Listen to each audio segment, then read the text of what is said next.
کے لیے، پیغمبر نے دعا مانگی علی کے لیے، کیونکہ جب ابراہیم دعا مانگ رہے تھے تب نسل میں امامت نہیں تھی۔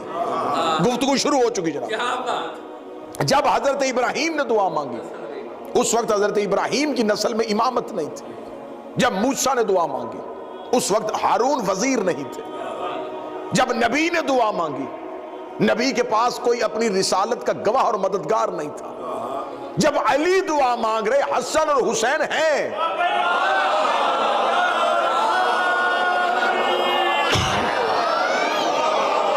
کسی نعمت کے نہ ہوتے ہوئے اس نعمت کی دعا کرنا یہ سمجھ میں آتا ہے۔ حسنین کے ہوتے ہوئے،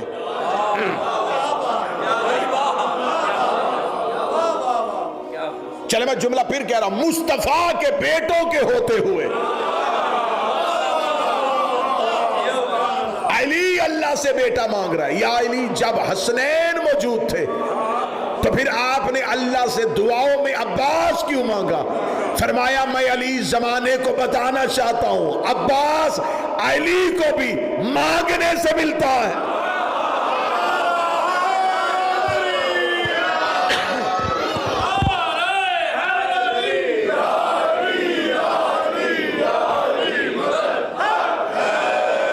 اب میرا وعدہ تھا کہ میں حضرت عباس قرآن سے پڑھوں گا۔ بہت سی ایسی قرآن میں آیات ہیں جن کا مصداق صرف اس دور میں نہیں ہوتا، آنے والے دور میں بھی ہوتا۔ بڑی آیات قرآن میں ایسی ہیں جن کا مصداق اگر اس دور میں نہیں تھا تو آنے والے دور میں تھا۔ جیسا کہ میں نے اپنی پہلی تقریر میں کہا تھا کہ خدا جب کافروں سے خطاب کرتا ہے تو صرف اس دور کے کافروں سے نہیں کرتا، اور جب مومنوں سے کرتا ہے تو صرف اس دور کے مومنوں سے نہیں کرتا، ہر دور کے مومنوں سے کرتا ہے۔ اب بہت سی آیات ایسی ہیں جو قرآن میں آئی پہلے تھی، مصداق ان کا بعد میں آیا۔ اب آئیے حضرت عباس قرآن سے شروع کرتے ہیں۔ ایک نبی گزرا ہے جس کا نام ہے شموئیل۔ یہ اللہ کا نبی تھا، بوڑھے ہو چکے تھے۔ اس دور کا کافروں کا بادشاہ جالوت تھا۔ قوم نے آ کے اللہ کے نبی جناب شموئیل سے کہا کہ آپ ہمارے لیے کوئی بادشاہ مقرر کریں۔ نبی آپ ہیں لیکن کوئی ہمارے لیے بادشاہ بنائے۔ اللہ کے نبی نے اللہ سے دعا مانگی، میرے اللہ میں بوڑھا ہو چکا ہوں، میں میدان جنگ میں جا کے لڑ نہیں سکتا۔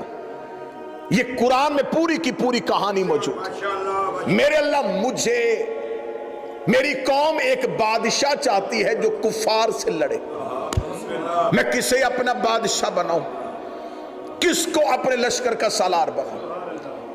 خدا کی آواز آئی تم اپنا لشکر بناؤ، بادشاہ ہم چنیں گے۔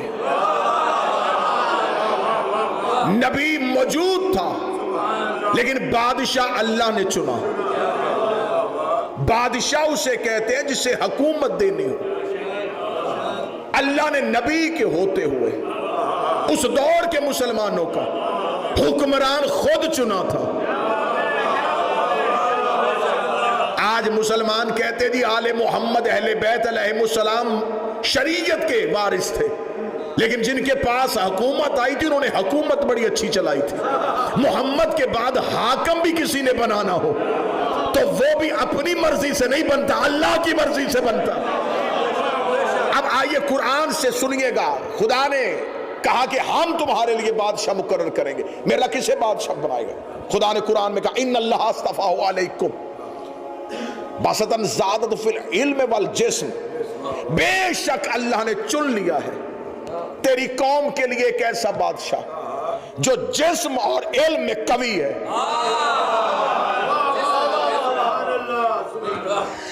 ہم نے کفار سے لڑنے کے لیے جسے چنا ہے، اللہ کہتا ہم نے چنا ہے، اور چنا کس بنیاد میں ہے؟ جسم میں بھی طاقتور۔ ذہن میں رکھیے گا کہ میں عباس پڑھنے لگا ہوں۔ ہم نے جسے چنا ہے وہ جسم میں بھی قوی ہے، علم میں بھی قوی ہے۔ میرے اللہ کون ہے؟ فرمایا طالوت۔ اللہ نے بتا دیا کہ اس کی خصوصیت یہ ہے وہ جسم میں بھی طاقتور ہے، علم میں بھی تھا. اور یہ دنیا کا قانون ہے, جو زیادہ علم والا ہو وہ بہادر نہیں ہوتا, کیونکہ یہ دونوں صفات ایک دوسرے کے متضاد. درود پڑھیے گا بلند آواز سے.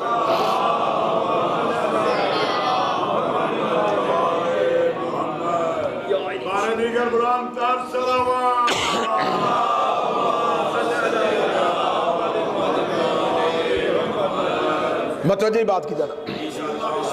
خدا نے کہا جسے ہم چنیں گے وہ جسم میں بھی, بڑی گفتگو بڑے محتاط ہو کے سنیں, جسم میں بھی طاقتور, علم میں بھی طاقتور.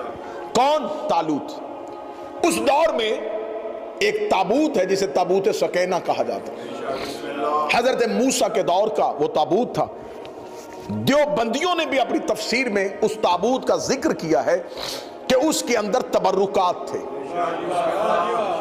اور انہوں نے جو تبرکات لکھے ہیں وہ تفاسیر میں واضح طور پر لکھے ہیں. وہ جو تابوت سکینہ تھا وہ خود بھی تبرک تھا اور اس کے اندر بھی تبرکات تھے. خود بھی تبرک تھا, اس کے اندر بھی تبرکات تھے. اور دیوبندیوں نے بھی اپنی تفسیر میں لکھا ہے کہ جو تابوت سکینہ کے اندر تبرکات تھے وہ تبرکات کیا تھے. انہوں نے کہا اس کے اندر لوہیں تھی, پتھر کی تختیاں تھی جن پہ تورات لکھی ہوئی تھی جو عرض سے آیا کرتی تھی.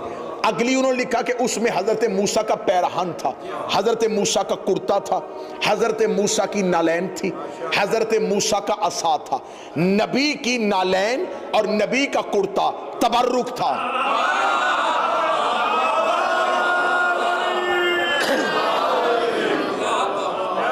جب خدا نے جناب شموئیل سے کہا کہ ہم نے تمہارے لیے چن لیا ہے بادشاہ, شموئیل نے اپنی قوم سے کہا کہ اللہ نے تمہارے لیے بادشاہ چن لیا ہے. کس کو؟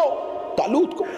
قوم نے کہا طالوت وہ غریب شخص, وہ ہمارا بادشاہ بنے گا. نا نا نا نا, یہ فیصلہ اللہ کا نہیں, اللہ ایسے کو کیسے چن سکتا. فرمایا طالوت کا نام اللہ نے لیا ہے اور اللہ نے اس کی خصوصیت بھی بتائی ہے, اس لیے اسے چنا ہے کہ وہ علم میں بھی طاقتور ہے, جسم میں بھی طاقتور ہے. یقین کیجئے گا قرآن کی تفاسیر منبر پہ لانے کے لیے تیار, قوم نے انکار کیا. انہوں نے کہا ہم طالوت کی اطاعت نہیں کریں گے, ہم طالوت کے پیچھے نہیں چلیں گے. جناب شموئیل نبی نے کہا میرے اللہ تو نے وہی مجھ پہ کی ہے, تیرا مشورہ مجھ سے ہے. قوم میری بات نہیں مان رہی, قوم کہتی یہ اللہ کا فیصلہ نہیں ہے. خدا نے کہا ہم تیرے لیے آسانی کرتے ہیں. ان سے کہا وہ جو تابوت سکینہ جو ہم نے چھپا لیا تھا, فرشتے کاندھے پہ اٹھا کے جس کے دروازے پہ لے آئے, وہ اللہ کا بنایا ہوا. قرآن میں یہ جملہ نہ ہو, قرآن منبر پہ ہے, قرآن منبر پہ ہے. خدا نے کہا میں تمہیں بتا دیتا ہوں کہ میرا بنایا ہوا کون ہے. وہ تابوت سکینہ فرشتے کاندھوں پہ اٹھا کے جسے ہم نے موسیٰ کے بعد چھپا لیا تھا, جس کے دروازے پہ لے آئے. قوم کو کہ ان کی اطاعت کر لینا, کیونکہ میں نے انہیں بادشاہ بنایا ہے, میں نے اسے بادشاہ بنایا ہے. اللہ نے دنیا کو اصول دے دیا, جس کے دروازے پہ فرشتے آ جائے وہ اللہ کا بنایا ہوا.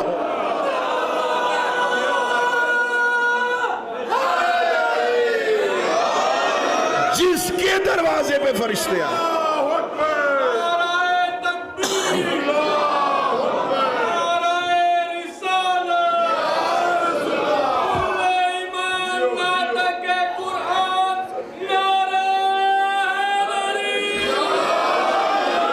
جس کے دروازے پہ, جس کے دروازے پہ ملائکہ آ جائیں وہ ہے اللہ کا بنایا. فرشتوں نے کاندھوں پہ اٹھایا تابوت سکینہ کو اور لے آئے. کہاں؟ طالوت کے دروازے. متوجہ جی, طالوت کے دروازے پہ.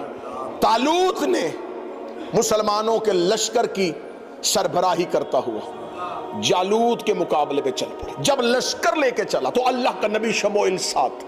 اللہ کے نبی نے واضح کر رکو, لشکر لے کے جا رہے ہیں, کوئی علمدار چاہیے.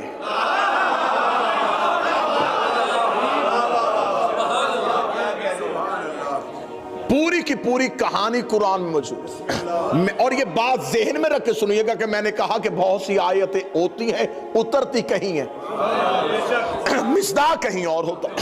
خدا نے کہا, جناب شموئیل نبی نے کہا لشکر لے کے جا رہا, طالوت تو اس لشکر کا ہے بادشاہ, میں ہوں نبی. نبی کے ہوتے ہوئے, بادشاہ کے ہوتے ہوئے ایک علمدار چاہیے.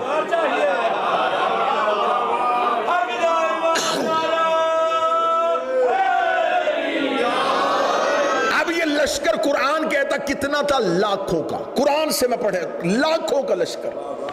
جناب شموئیل نبی نے کہا میرے اللہ تو نے فیصلہ کیا تھا کہ بادشاہ کون ہوگا، اب تو ہی فیصلہ کر کہ اس لشکر کا علمدار کون ہوگا. قرآن کہتا خدا نے فوراً فرشتے کو بھیجا. میدان جنگ میں کھڑا لشکر، میدان میں کھڑا ہے، یہ باتیں گھر میں نہیں، میدان میں لشکر کھڑا ہے، اور نبی کہہ رہا بتا کسے علمدار بنا. خدا کہتا ابھی اس تابوت سکینہ کو کھول، اس میں ہے موسیٰ کی ذرہ جس کے بدن پہ پوری آ جائے.